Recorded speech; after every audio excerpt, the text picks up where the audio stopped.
Assalamualaikum warahmatullahi wabarakatuh. Baiklah, pada kesempatan kali ini saya akan membahas tentang pembahasan akseptabilitas listrik yang mengagetkan dan pasca memutuskan di antara komunitas muslim. Ini seperti dialog. Yang selanjutnya itu ada pendahuluan. Di sini bagian pendahuluan ada perbedaan aturan pra pemotongan hewan. Nah, meskipun undang-undang di negara-negara Eropa dan negara lain mensyaratkan binatang untuk dibuat pingsan sebelum disembelih atau sebelum dilakukannya pra sembelih, banyak negara di sini memiliki aturan khusus penyembelihan agama. Nah, disinilah yang menjadi perbedaan antara negara lain dengan negara yang satunya. Contoh seperti perbedaan di negara Swedia, Denmark, Norwegia, dan Swiss tidak memberikan pengecualian dari pemingsangan untuk penyembelihan halal, dan beberapa otoritas agama menerima pemingsangan konvensional sebagai halal selama hewan tersebut jantungnya masih berdetak dan darahnya masih mengalir. Yang selanjutnya ada aturan agama muslim. Nah, agama muslim mematuhi aturan makanan daging hewan. Hukum makanan menentukan yang sah atau tidak yang diizinkan untuk umat muslim. Di sini hukum-hukum itu ditentukan dengan Al-Quran dan Sunnah, lalu praktik Nabi Muhammad sebagaimana dicatat dalam buku-buku hadis. Hukum Islam disebut sebagai syariah dan telah ditafsirkan oleh para sarjana muslim selama bertahun-tahun. Prinsip-prinsip dasar hukum Islam tetap jelas dan tidak berubah. Namun di sini interpretasi dan aplikasi mereka dapat berubah sesuai dengan waktu, tempat, dan keadaannya. Aturan yang terperinci dan melibatkan pembantaian agama bertujuan untuk secara cepat mendorong ketidaksadaran dan untuk menghindari sensasi menyakitkan sampai kematian terjadi.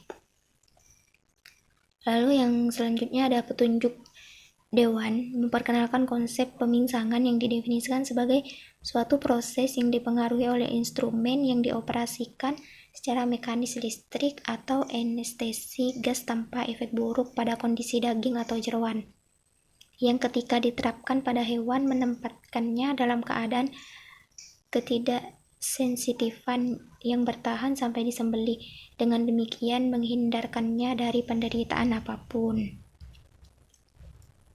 Lalu selanjutnya ada literatur. Literatur dalam pembahasan ini adalah subjek konvensional dan emosional, yaitu yang pertama pertimbangan kesejahteraan hewan berkaitan dengan perlakuan terhadap hewan yang akan disembelih. Yang kedua, hak asasi manusia, yaitu manusia berhak untuk menentukan dalam memilih dan memilah mana yang baik dan tidak.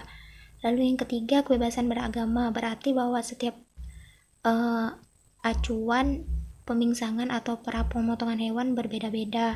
Yang keempat ada hak konsumen berkaitan dengan berkualitas dalam konsumen memilih. Lalu yang ketiga ada kekuatan pasar, beberapa masalah yang terlibat. Lalu ada pembahasan yang pertama itu kesejahteraan hewan, menyatakan bahwa dibandingkan dengan penyembelihan dengan pemingsangan, untuk melakukan penyembelihan tanpa pemingsangan dengan tingkat kesejahteraan yang memenuhi kebutuhan otoritas agama dan menerima pemingsangan, yaitu lalu pembantaian agama, yaitu di mana penyembelihan hewan di sini menggantikan petunjuk dan penghinaan dari hewan-hewan yang menakjubkan sebelum disembelih ketika ditentukan oleh agama, ritual, atau meninggalkan tingkat tertentu. Selanjutnya, apakah derogasi dapat diterima?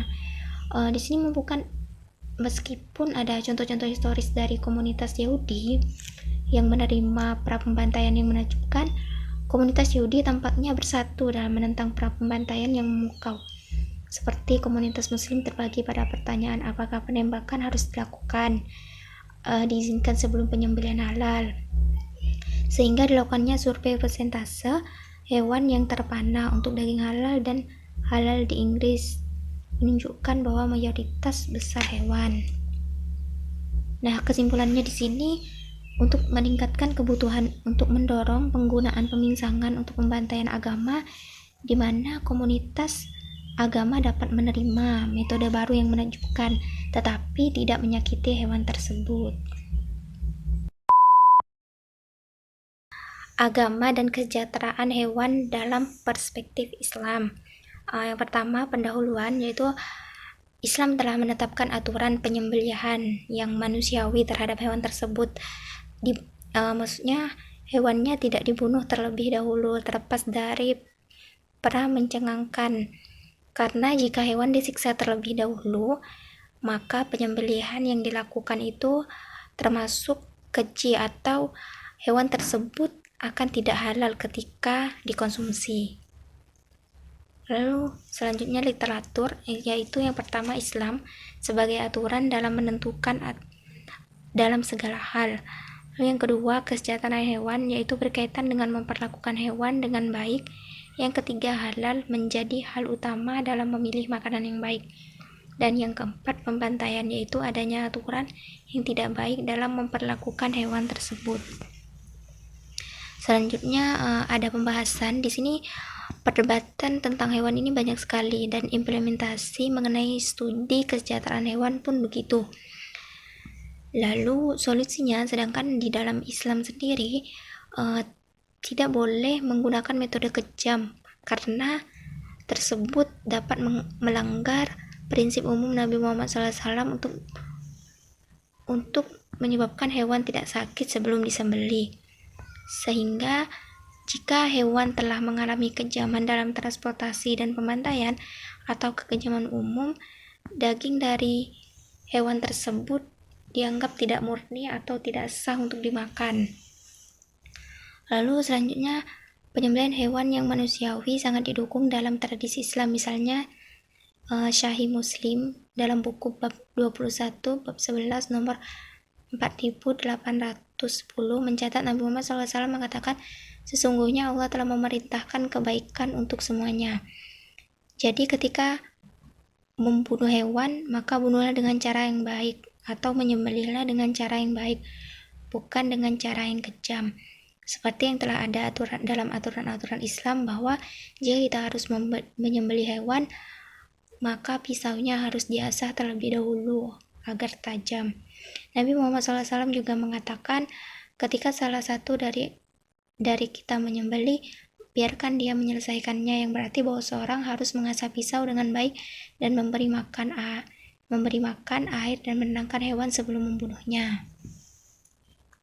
Selanjutnya kesimpulannya itu karena kekejaman terhadap hewan terjadi selama produksi, penanganan, pengangkutan, dan penyembelihan di sebagian besar negara di mana Islam adalah agama utama, umat Islam dan pemimpin agama Islam harus peka terhadap masalah ini dengan mengacu pada ajaran kesejahteraan hewan dalam anjuran dan hadis. Untuk mencapai tujuan ini diperlukan kampanye dengan bantuan organisasi kesejahteraan hewan dan organisasi kesejahteraan hewan dunia OIE. Lalu bagian penting dari kedua pembahasan, yang pertama itu Islam memiliki aturan sendiri dalam penyembelihan sesuai dengan Al-Quran, Sunnah, dan contoh Rasulullah SAW. Yang kedua, adanya banyak perbedaan aturan di setiap negara dalam pemingsanan hewan atau prasembelih. Yang ketiga, petunjuk dewan memperkenalkan konsep pemingsanan, suatu proses yang dipengaruhi oleh instrumen dioperasikan secara mekanis listrik atau anestesis gas tanpa efek buruk pada kondisi daging atau jeroan, yang ketika diterapkan pada hewan menempatkannya dalam keadaan ketidaksensitifan yang bertahan sampai disembelih, dengan demikian menghindarkannya dari penderitaan apapun. Yang keempat, Islam telah mengatur bagaimana cara menyejahterakan hewan, yaitu harus memperlakukan dengan sikap yang manusiawi, sehingga ketika disembelih daging hewan tersebut halal untuk dikonsumsi. Yang kelima, perlakuan yang baik bagi hewan yang akan disembelih menjadi faktor utama apakah hewan tersebut menjadi halal atau haram. Demikian presentasi dari saya, semoga bermanfaat. Jazakillah khairan.